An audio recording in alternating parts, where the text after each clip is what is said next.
How's it going, everybody? So in this video, I'm going to be going over my herbs and supplements that I'm currently taking as a part of my morning elixir with my coffee, leading into this competition that I am partaking in here in about 4 days here this weekend on Saturday. So I've actually been taking this stack mostly for at least the last 4 weeks, but I've been taking most of these herbs in a similar combination for several months, some of these even a year, like the cordyceps I'm taking, right? Well, actually two years, the cordyceps. So before I even dive into this, okay, I definitely want you to go and subscribe to Brandon Gilbert on YouTube. He is a founder of Hyperion Herbs. Subscribe to his OG channel. It has like 46,000 subscribers on it. That's how you know it's the right one, because he has 2 channels, right? But subscribe to Brandon Gilbert on YouTube because we actually did a podcast together. We recorded it a couple days ago, and it'll probably be posted on his YouTube channel and other podcast outlets like, I don't know, Spotify and Apple or whatever over the next couple weeks. So go subscribe to his channel and follow Hyperion Herbs on Instagram so that you can watch the amazing podcast we did together. Some of the topics that we kind of talked about are, we did touch on herbs kind of briefly towards the end. We also talked a lot about the psychology behind, modern health and mainstream health and the psychology and philosophy behind a lot of the societal kind of mental paradigms and things, and how people approach these different things. But it's a really awesome conversation. So go and subscribe to Brandon Gilbert and be on the lookout for that podcast. It was badass. And follow Hyperion Herbs on Instagram. And if you're looking for a couple of these herbs that I'm going to be talking about in this video, especially Hyperion Herbs cordyceps, okay? Go and check it out. If you like what I talk about here, about the benefits of cordyceps, Hyperion Herbs is the best place to buy it. No, I'm not getting paid to say that. If you've been following me for a long time, you know that I've been taking Hyperion Herbs products for such a long time that I believe that they work. I know that they work. They are probably the highest quality you can buy on the internet or anywhere, really. And then Polyricus black ant as well. Or if you're looking to try like reishi mushroom or lion's mane or any of that, Hyperion Herbs is a place to go. So go check that out. Without further ado, let's get on with this episode. So for me personally, I believe that herbs make a huge contribution to your ability to adapt and recover from training, as well as your performance on any given day.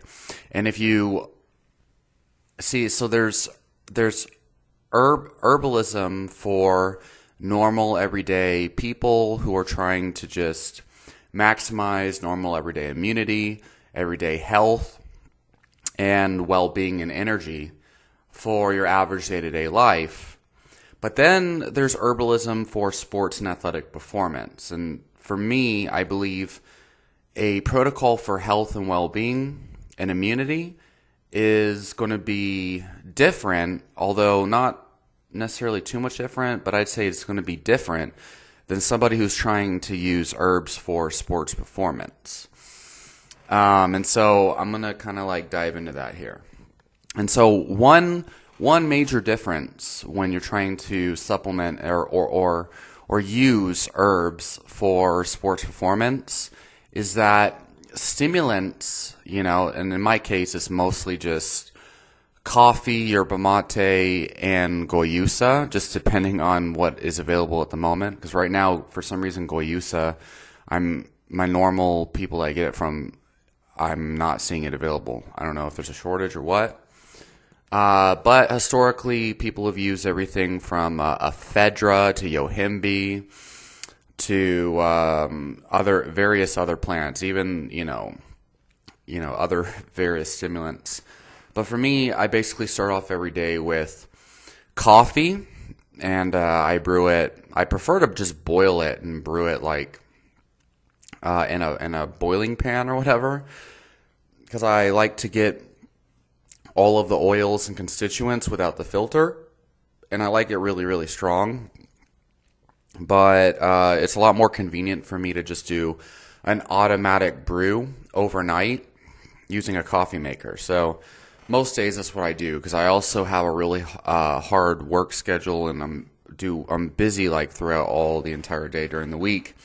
So anyway, once I get the coffee brewed, what I do, and this has been kind of like something I've really been experimenting with for about a year, but I don't know, it's still something I'm working with and trying to iron out the refinements to get the best effect. But after my coffee is brewed, I'll put about a half a teaspoon to about a whole teaspoon of Siberian ginseng, which is really the improper term, but it's Elixir, also known as Siberian ginseng.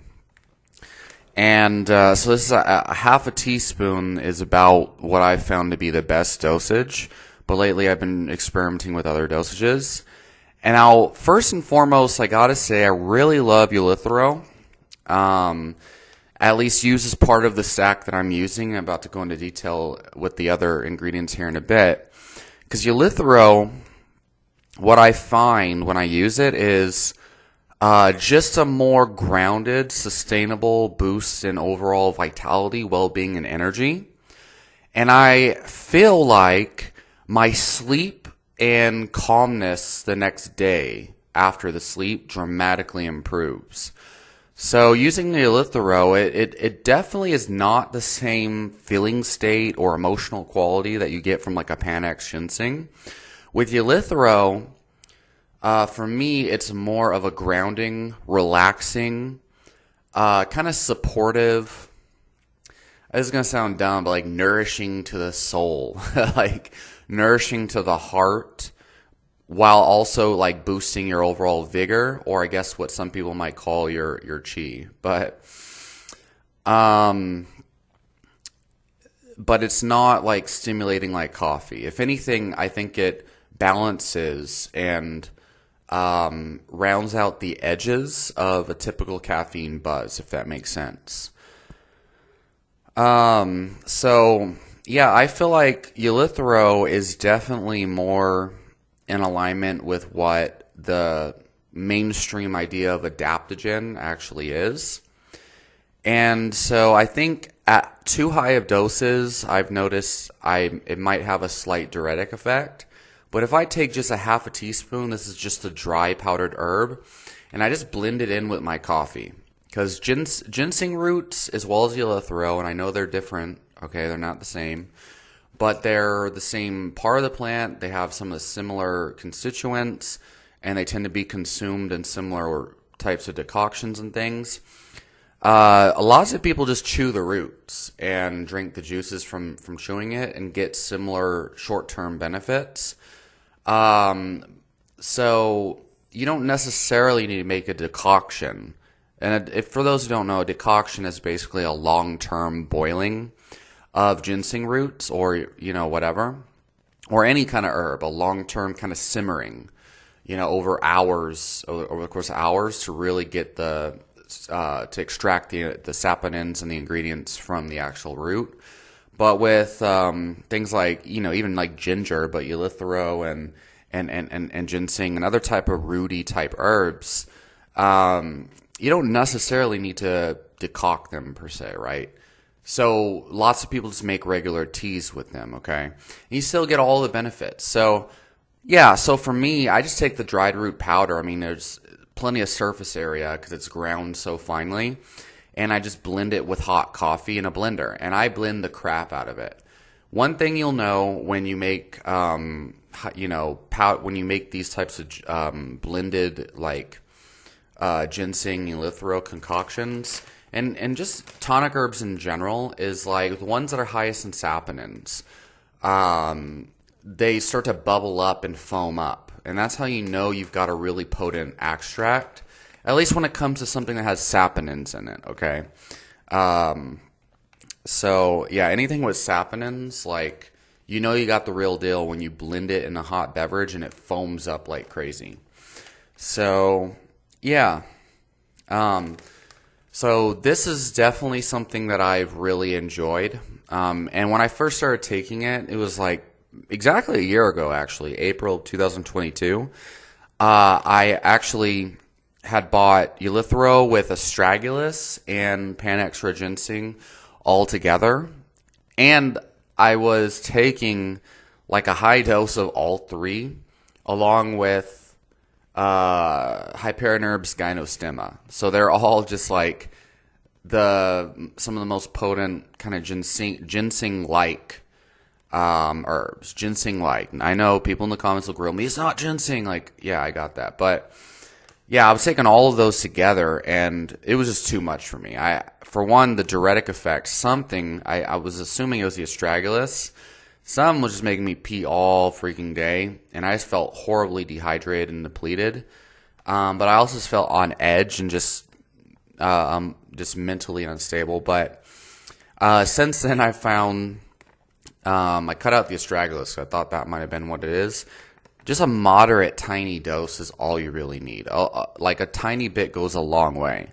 A lot of people make the mistake of just taking a ton at once, and they're like, they think, it's not an extract, therefore I need to take a tablespoon to get the recommended dose in studies. And when you're working with these types of herbs, like Elixir, ginseng, and even things like gynostemma, a little bit goes a long way. You do not need to take a ton or even worry about a standardized extract or a dosage per se in regards to some kind of universal dose. That's the one thing people make the mistake of.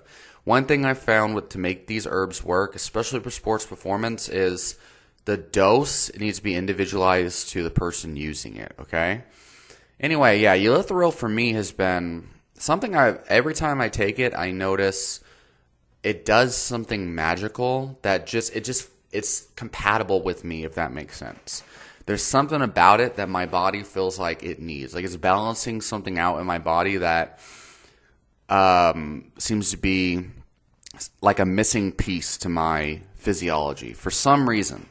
But I've noticed this even with like regular capsules that aren't even extracts from like Nature's Way or Now Foods. When I used to take it, of course, back then I took it because of the lore behind it. Because I knew I was like, oh, this like Elixir or Siberian ginseng or whatever, it's boosts longevity and it makes you superhuman and all this crap. And I would take it and I'd actually feel a boost in my mood and my well-being, and I just feel stabilized and balanced and just like healthy again, like when I was a kid. But I was so caught up in the idea of it and the lore that I was like, oh, this isn't making me a freaking, ancient monk floating on a cloud with, doing mudras or something. So I just stopped taking it for a long time. But anyway, yeah, it's good stuff. So on top of that, I have been, and I've got the ginseng slices as well. And I've got a whole bag still of this. I have still been experimenting on and off with the Panax ginseng powder. Now, here's the thing that I've kind of come to with this, okay? Number one, when you're using red Panax ginseng, okay? Red Panax ginseng,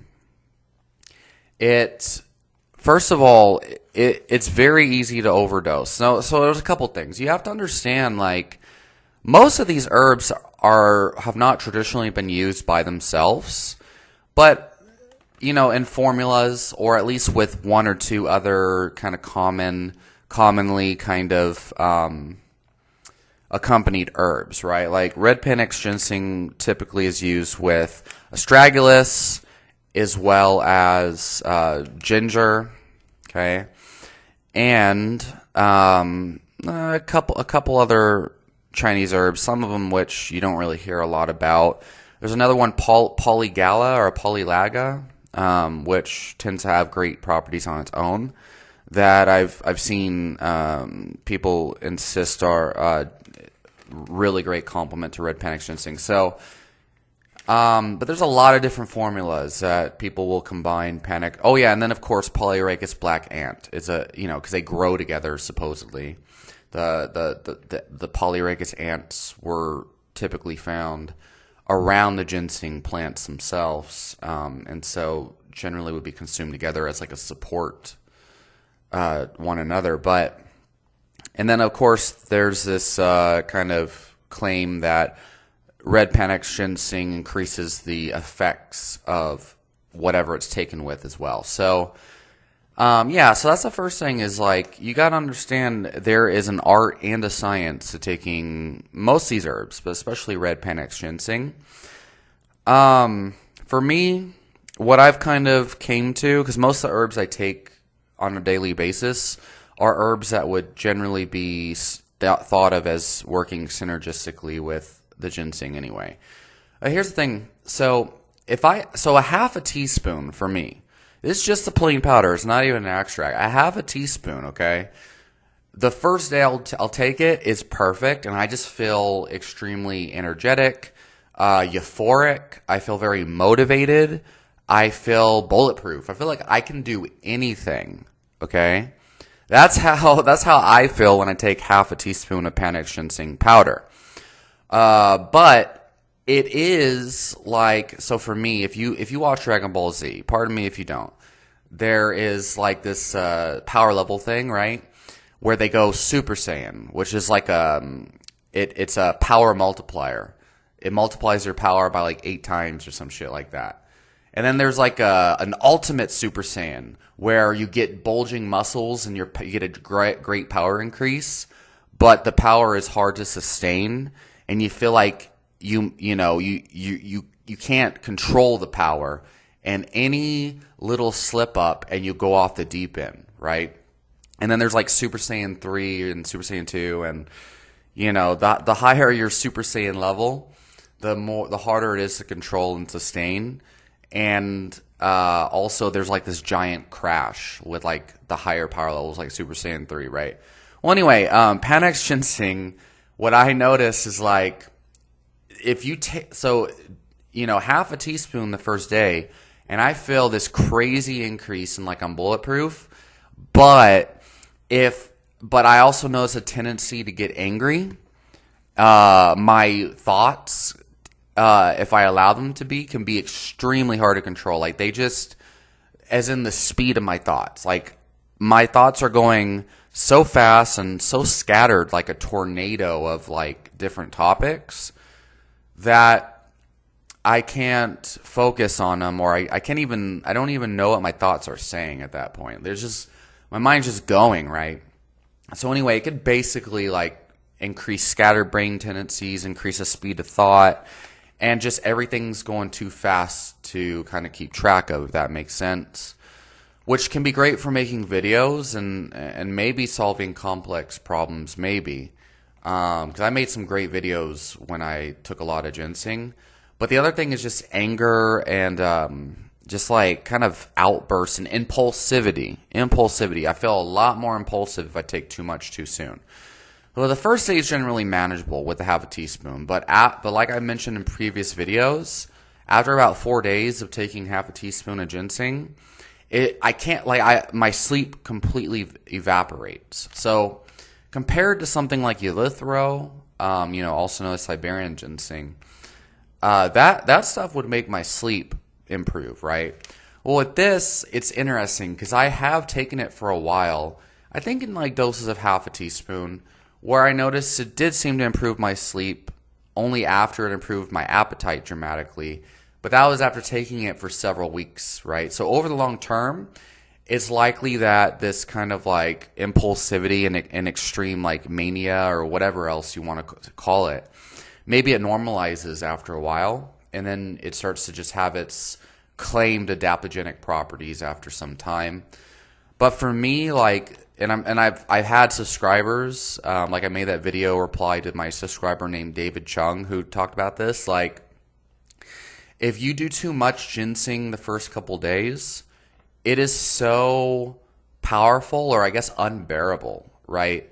That you cannot that you can't bear it. You're like, oh my God, like, I just don't want to feel this anymore. So you just would rather not even try taking it, even if the grass is greener on the other side. It's not tolerable. So anyway, the way that I found to take this is 1/4 of a teaspoon if I'm going to take it for several days in a row. Now, so for me, here's the thing. The effects do build up over time. So some of the long-term effects from proper dose of ginseng, here's what I notice is, in the short term, it will boost your freaking energy, your motivation, your vigor. You will feel bulletproof. You might feel a little on the edge. But over the long term, I am able to, even in the short term, I'm able to sustain a much longer period of training. Like I could do 4 hours of jujitsu as long as I'm hydrating properly. And I'm still like mentally and maybe even physically like feeling like crap, but like my ability to keep outputting high amounts of energy, I can last way longer. Like where I feel like I don't have anything left in the tank, but then my coach tells me, hey, keep going or whatever, push through. You know, even though in my mind I'm like, nah, that's probably not a good idea. But then I do it anyway, and I notice I have this reserve that I didn't have otherwise. So ginseng allows you to just pull from that kind of like reserve that you otherwise would not be able to pull from, right? It allows you to endure a lot longer training, a lot harder training in the short term. Now, over the long term, I've mentioned this before. What I found with Panax Red Ginseng is I notice that my level of soreness from day to day, previously was almost non-existent somehow. Like when I was taking this for long term and I was really like consistent with it, I remember I was doing jujitsu like 4 to 5 days a week. And then I was doing a max everyday program, squat, bench, deadlift, overhead press, and then some Olympic lifts, where I was working up to like a 1 rep max every day on those things. And then sometimes I would do multiple like low rep sets, right? Typically you don't feel too sore from low rep sets, but maybe banged up or whatever. I didn't feel sore. I didn't feel banged up. I noticed as long as I was consistent with the ginseng, that every day when I would like wake up, not only did I not lose motivation like I normally would if I was training too hard for a long time, which is what people call like a symptom of overtraining. We don't really know what overtraining actually is. But yeah, I didn't lose motivation to train. I didn't lose my will to live like you normally would if you're training super hard. And I was also doing personal training, like waking up at 5 in the morning and going to home at like 11. It was crazy. I didn't feel too sore, too banged up. I didn't feel the normal side effects of hard training when I was taking red panic ginseng over time. But I did notice as soon as I stopped taking it, well, not as soon, but like I had stopped taking it, and then over time, like I did notice the soreness started to come back. My ability to tolerate the volume of training started to deteriorate, and the kind of like almost like superhuman ability to keep going. And at the time, I wasn't sleeping very much, and I was blaming that on external circumstances. But looking back, I think it was probably because the ginseng was probably interfering with my sleep, in addition to the other things too. So I was hardly sleeping. I was gaining strength on all of my like exercises, like fast. I was able to just push through everything, as well as doing jujitsu on top of it. So it's kind of like, holy crap, like, obviously it doesn't sound smart, because I was really pushing my training and my lack of sleep and my lifestyle too, like doing personal training like that. But yeah, it was somehow like the ginseng works magic. So, and if you look at anecdotal reports of other people taking ginseng and doing elite level athletics, lots of runners report freaking like mileage that they can tolerate per week just like doubling. Where if their average like weekly mileage was like, I don't know, like 50 miles, they're able to go up to like 65, 70. They're able to increase their mileage, and that's a huge increase from like 50 miles a week as like a typical runner to like 65 and 70 on average.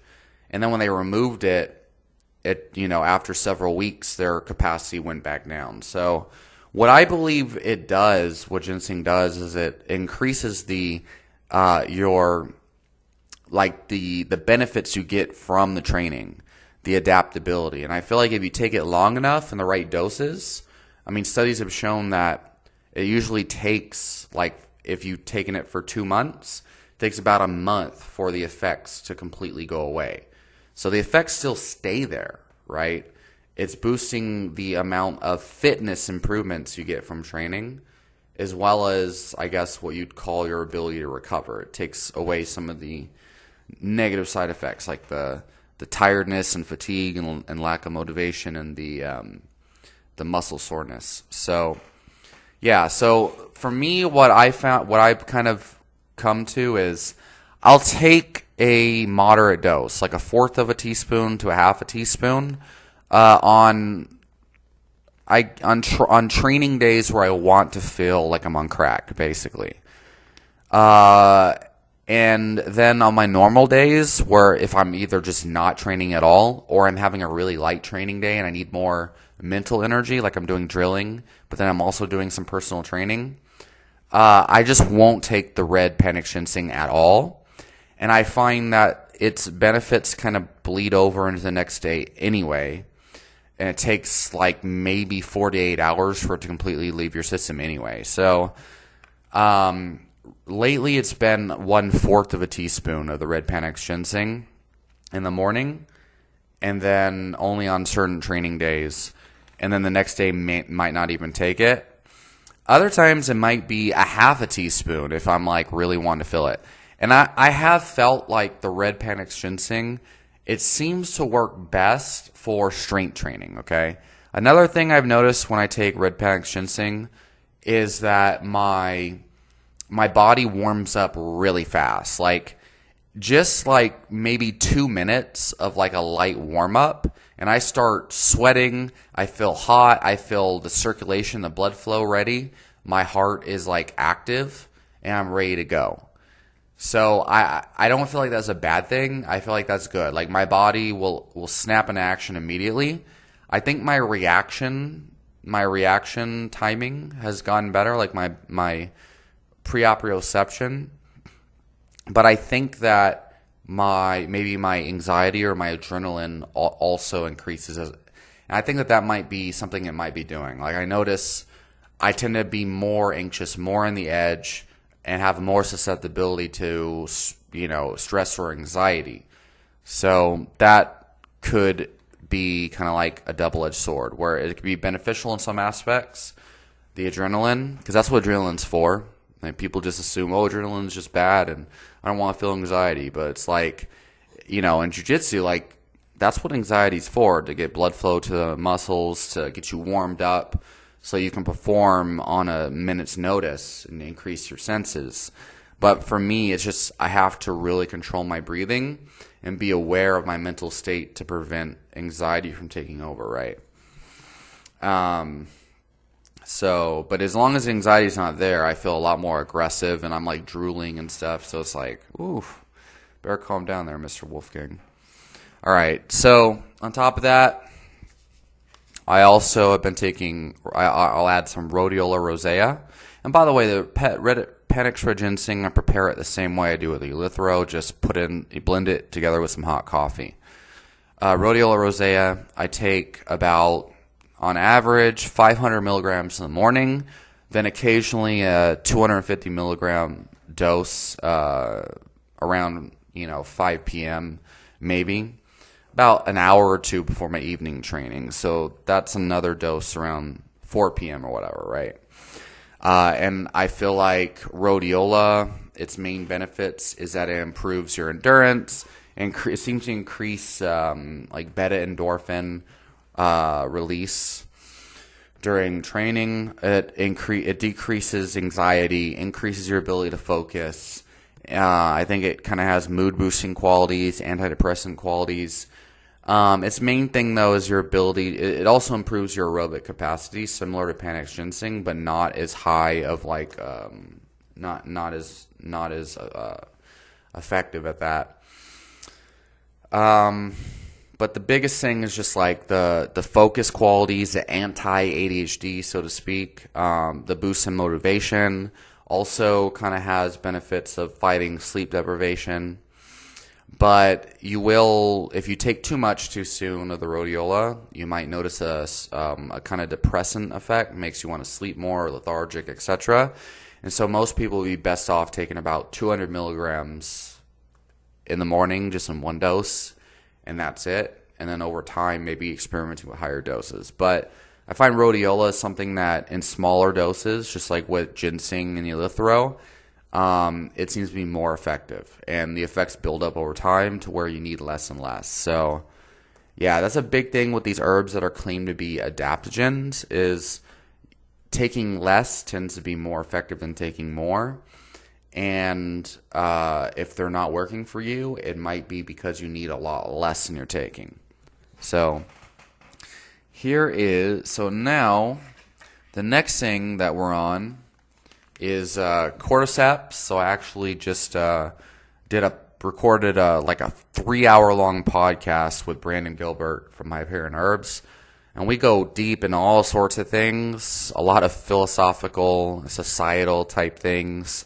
We go into the psychology of a lot of things, a lot of people, as well as talking about herbs a little bit and things like that. And we talked about Tai Chi and internal arts as well, which he's way more, obviously, way more knowledgeable on it than I probably ever will be. So, yeah, that'll be out soon, hopefully, maybe in another week or so. But cordyceps, this is definitely one of my favorite herbs. I've been using cordyceps pretty consistently since early 2021, actually. So it's been, cordyceps, probably the herb I've taken the longest consistently. Some things I noticed about Hyperion Herbs cordyceps.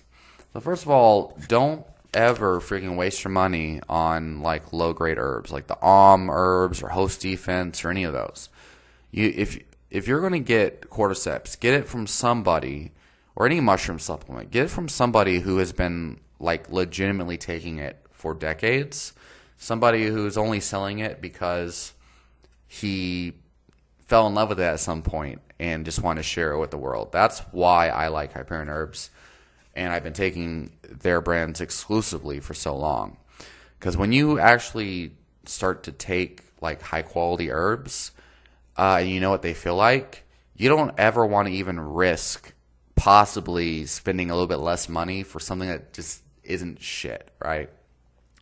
So I just do not allow myself to even potentially waste money on something subpar when I just know what the good stuff actually is, right? So anyway, with cordyceps, the very first day I had taken it, for some reason, I think it's because I took a whole teaspoon. I never had it before. I just felt this overwhelming urge to sprint when I was like working security overnight. And I just remember feeling superhuman. And I remember for some reason I didn't sleep that night. And I don't know if it was because of the cordyceps or what. But then I went to Jujitsu the next morning, and I did amazing in Jujitsu somehow, and I just felt bulletproof again, which was weird. Now that benefit after about maybe 3 days kind of tapered off, and I had lowered my dose down to like 1/4 of a teaspoon because like, damn, that's some potent ass stuff, right? Anyway, what I've noticed with cordyceps is, especially if you take higher doses, your strength definitely improves. Like I've noticed my ability to add reps to, like, you know, I'm talking like I remember there was a point where I was maxing out every day, for example, and my deadlift went from like 425 up to 455 in like 3 weeks on this protocol. And then I remember I chose to like megadose quadriceps on one day, and my 1 rep max that used to be like, it wasn't a max, it was like a daily max. It was like RP8. It went from 455 for one to I did like 455 for like a set of two. And I was also in a rush, so I didn't, and that's not really that heavy, by the way, of a deadlift. It's not really that great. However, in the short term, seeing your 1 rep max go from 455 for one to 455 for two, and I only had 10 minutes to complete that entire workout, including squats and bench, because I had a client starting like in 10 minutes. And I didn't really even feel exhausted or like that was much of a task. So I had just noticed with quadriceps, if you take it properly, I always have just consistently good training and workouts with it. So, but that's a kind of like not even the best benefit I got from quadriceps. So I like to take a small dose, like a maintenance dose on a regular basis. Like, for me, it's usually a half a teaspoon, but if I'm like kind of trying to save money and save funds, I've noticed even a fourth of a teaspoon of quadriceps. I've actually noticed my best results with a fourth of a teaspoon every single day. And with a bag like this, that'll last you probably like 4 months at a fourth of a teaspoon. And I would take it as a maintenance dose, a fourth of a teaspoon, just on my normal day-to-day stuff. But when I had a really like hard training day, or if I just felt like I really wanted to push my limits, that's usually what it'll be. It'll be like, today I'm going to, set new records on my deadlift, my squat, my bench. And I'm also going to roll really hard. Like, I'm going to go to Jujitsu and I'm going to spar really hard, and I'm going to just like make it a point to submit as many competitors as possible here today. That is when I'll take like 3 teaspoons of quadriceps maybe. Like, that's a lot, right? Most people will probably find just a teaspoon going up from a fourth of a teaspoon dose will really give them that jolt. But yeah, when I really want to kill things, like a whole tablespoon of quadriceps, I found it just made me into a monster. So I've also had clients who have taken this. So last year I was training a couple of competitive fighters out of a certain gym that I was working with at the time. And I had them all take cordyceps, and I tried to instruct them on proper usage, right? And to be honest, like at first I told them, hey, just, kind of start low with it, because you don't know like what it might happen. It might be too powerful for you, right? Like, you might take too much and then not be able to sleep or something like that. And just so everyone knows, cordyceps is not like a stimulant, but I just, for some people, they might have, their body might respond too well to it, right? And that was the case with me. Like, it was just like with the Elixir, cordyceps was something my body fully resonated with. Like, it was something, it was very compatible with my physiology, right? Anyway, so like there's hyper responders to different compounds for different people. Things like creatine, some people are more responsive to it and other people are not. And again, I'm going to make this comparison. Tonic herbs are not steroids, but just to put it out there are hyper responders to steroids as well. Like, right? And same thing with like higher protein diets or even low carb diets. Some people respond really well to like ketogenic diets. Like myself, for example, I tend to be a hyper responder to a lot of these things. So, where it just, but not everything. Like things like super high carb diets I don't do well on. So anyway, even though there should be a placebo effect surrounding high carb diets, I should be like, carbs are like the most amazing thing. Not really, not for me. But anyway, so cordyceps, I was working with some competitive fighters out of a certain gym. And so I told him, I'm like, hey, so just take like a half a teaspoon as a maintenance dose, and your hardest training, just like take a whole teaspoon, like an hour or two before.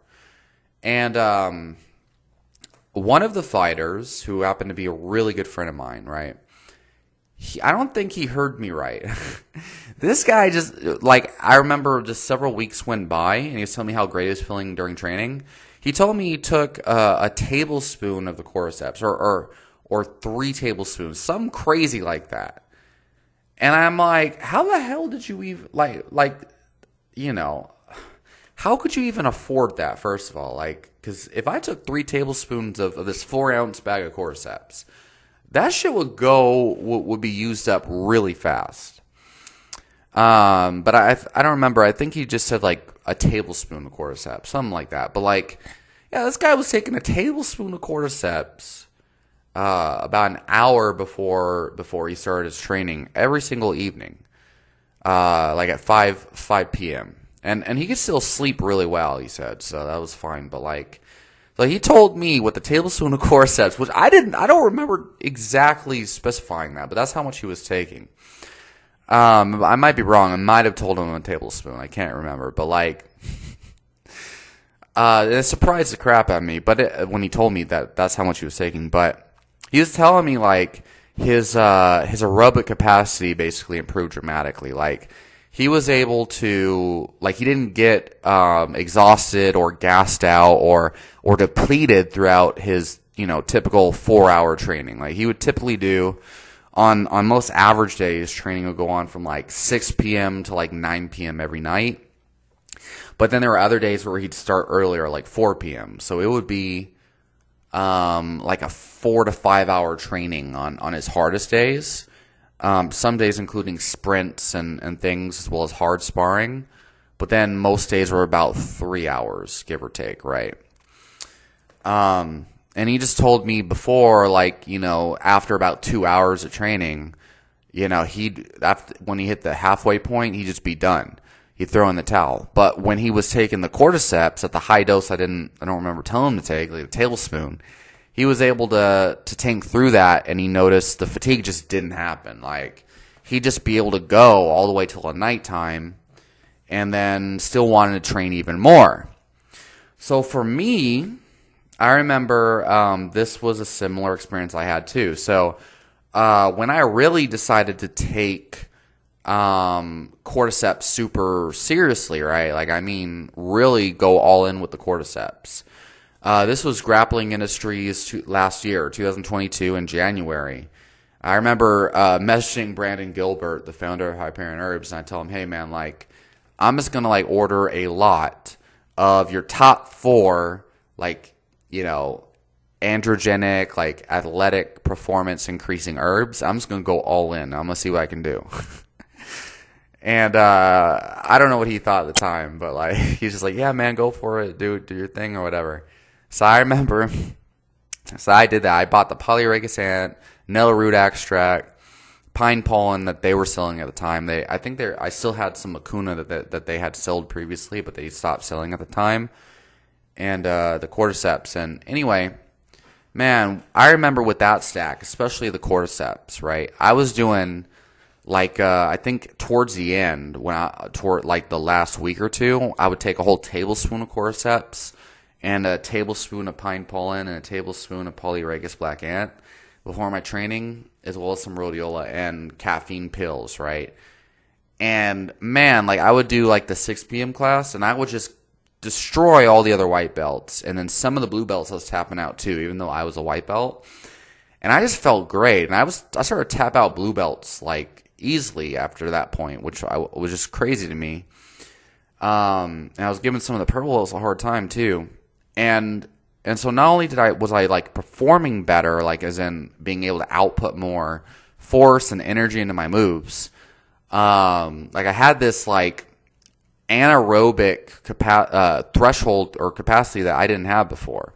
Like suddenly I was able to push like 3 times harder out of nowhere, but I was also able to sustain that harder output for much longer.